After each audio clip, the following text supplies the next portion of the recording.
All right, saw this Reddit post of this woman that is wondering if she's overly worried about her financial status. Let's talk about it.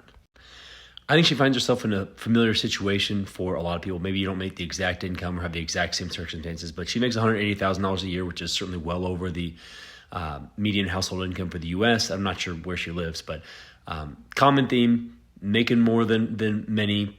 Have a house, saving some, but just not sure if we're on track. Do we have enough saved? And really just kind of a lack of direction financially. If that's you and you can relate, stick around.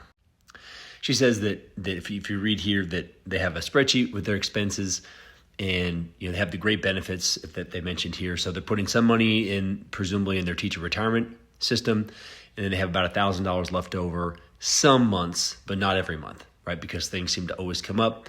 And I presume that this money is put into cash and then later spent. So not really saved.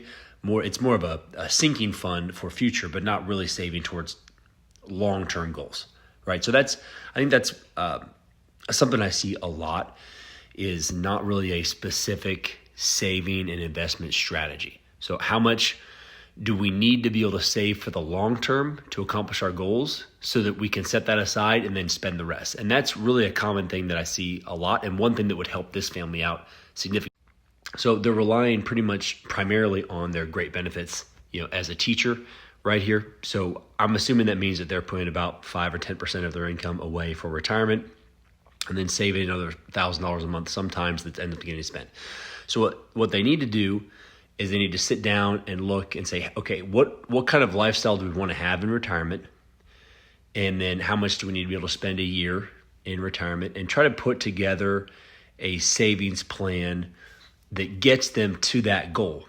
And then if they can automatically save that amount, and so for some people, maybe that's 15% a year. Some people, maybe that's 20% a year. Maybe it's more, but it needs to be set aside every month or every year automatically.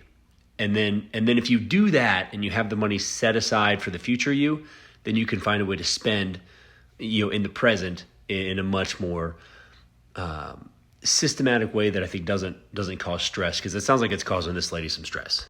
So that's often called a reverse budget. You figure out what you have to save to get to a future goal, and then you can spend the rest. Now, I would make sure that you include in your expenses, donations. Be generous with your money.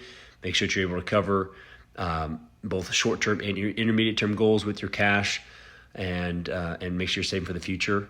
And that's going to be the thing that's going to help.